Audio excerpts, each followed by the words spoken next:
భూములకు పైసలు ఏదైనా నువ్వు అంటున్నావు టింగు టింగు అని కూడా వచ్చిన రేవంత్ రెడ్డి అన్ని అంటున్నాడు. ఏడొక్క రూపాయి గతి లేదు, ఏ రూపాయి లేదు, ఏం లేదు. వ్యవసాయం చేసుకునేటోడు సత్యకాలం వచ్చింది తాడు ఊరేసుకొని మరేముండదు. ఎందుకు అంత బాధ ఏమొచ్చింది? బాధ అంటే మొత్తం బల్కుడేంది, ఇక ఉండదేంది, చెప్పేది ఏముండదు సార్. రైతు బంధు ఒక్క రూపాయి లేదు. ఇక మనుషులు ఎట్లా బతుకుతారు? మేము ముసలోళ్ళం వ్యవసాయం చేసుకొని బతికేటోళ్ళము. 5 రూపాయలు అప్పు తెచ్చి పెడితే మొత్తం ఇక అప్పుల కాడికి సత్యకాడికి వచ్చింది. ఇక దినా మేస్తుండ అనుకమే, రింగు రింగ్ అనుకమే, కానీ 1 రూపాయి లేదు. టింగు టింగు అంటుండ్రు రేవంత్ రెడ్డి. అనుకమే ఉండదు. అక్కడ పోయి కొడంగల్ లేచి వచ్చిండు, ఇక్కడ ఏడలేదు. ఏడొస్తలేవా? 1 రూపాయి రాలే, 15,000 రాలే, 10 రాలేదు, ఏం లేదు. ఇక మరి ఇట్లయితే ఎట్లా రైతుల పరిస్థితి? ఏం చేస్తాం మరి? ఇక వేసినాము, అయిపోయింది, అయిపోయా కథ. ఇక 4 ఏళ్ళు ఉండదు, ఏడాది అయిపోయింది. 4 ఏళ్ళ దాకా గిట్లే గుడుచుకుంటూ పోలే, ఓ నాడు తెస్తాడు. ఇంకేం చేస్తాడు? అందరు ఉసురుముట్టి మరి ఇంకేం చేస్తాడు? మరి రేవంత్ రెడ్డి ఇయనందుకే తిట్టుకోము. ఇంకేంది మంచిగా నడిచేవాడు అని అంటాడా?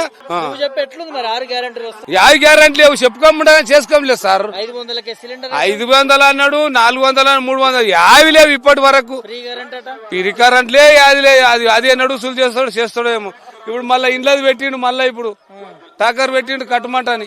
ఆ శక్తి ఇల్లుకి ఎంత వేస్తాడో, బండలు ఇల్లుకి ఎంత వేస్తాడో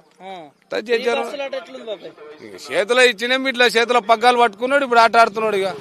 ఇక ఆడితే 4 ఏళ్ళు ఆడతాడు, ఇక అంతకు ఎక్కాడతాడా? అంతేనా? మళ్ళీ 15 ఏళ్ల వరకు రేవంత్ రెడ్డి వస్తాడు. వచ్చేది ఏం గ్యారెంటీ లేదు. ఇవన్నీ చేయండి, ఎవడు చేస్తాడు? ఎవ్వడే జనాలు, ఎర్రోళ్ళు గారు. మరి మీరే మార్పు రావాలనుకున్నారు కదా కాంగ్రెస్. మార్పు రావాలంటే ఓసారి ఇల్లు ఓసారి రోజులు వస్తే న్యాయం ఉంటుంది అనుకున్నాం, కానీ ఇంత పాపం అనేది తెలియదు కదా. ఇట్లా చేస్తారని తెలియదు. ఏమనుకుంటారు మరి రైతులు ఏమనుకుంటున్నారు? ఇప్పుడు ఎట్లయినా అని ఈ ఎలక్షన్ కాంగ్రెస్ వద్దు అనేది ఉండదు. మాతైతే మా ఊళ్ళో కాంగ్రెస్ వద్దు అనుకుంటున్నారు. మీకు ఇన్ని పథకాలు ఇస్తుంటే పథకాలు ఉండవు, ఒక్కటి కూడా లేదు ఇప్పటి వరకు. ఉంటే కదా ఇక చెప్పుకోముండదు, పార్టీలు ఇక చెప్పుకోముండదు, కానీ చేసుకోం లేనే లేదు. 6,000 పింఛన్ ఇస్తాను, 4,000 పింఛన్ ముసలోళ్ళకి ఇస్తాను, 50 లేవు. పొట్టి మాటలే అన్ని మాట్లాడే అయిపోయా. ఏం కాదు దండగా. పింఛన్ కూడా మోసమే. మరేంది 4,000 ఇస్తాను, ఇప్పటికి 2,000 వస్తున్నాయి, 4,000 లేనే లేవు. మళ్ళీ అడవిలకి 2500 వేస్తాను, అవి లేవు. సిలిండర్ 500 అని అవి లేవు. ఏం లేదు సార్, దండగా వేస్ట్. ఇట్లా మన పేరు అయిపోకూడదు. ఇక మళ్ళీ ఒకసారి పేరు వద్దే వద్దు. రేవంత్ రెడ్డి న్యాలముడమ్మ అంటున్నాం అందరు. దుటమాట ముఖ్యమంత్రి అయితే ఏం మాకు మాపటి మధ్య లేనప్పుడు ఏం చేస్తాడు? మాకు 10 రూపాయలు ఇస్తేనే దీవెనార్తి ఇస్తాము.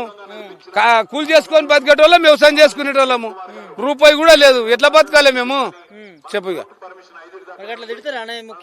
ముఖ్యమంత్రి నాకు భూమికి పైసలు ఇస్తున్నాడు, నాకు అన్ని 10 రూపాయలు లేకుంటే ఇస్తున్నాడు. వ్యవసాయం చేసిన 1,00,000 రూపాయలు మినవాటాయి. ఇప్పుడు ఏం చేయాలి? అవే పైసలు వచ్చింటే ఇంటి దగ్గర పెట్టుకుంటే రూపాయి పడకుండే. భూములకు అన్నిటికేసి కేసీఆర్, ఈడేమో పట్ట భూములకు అయితేనే ఇస్తా అంట, పర్రం పొగులకు లేదంట, ఏదానికి కుచ్చకు లేదంట, గుట్టకు లేదంట, ఏదానికి లేదంట.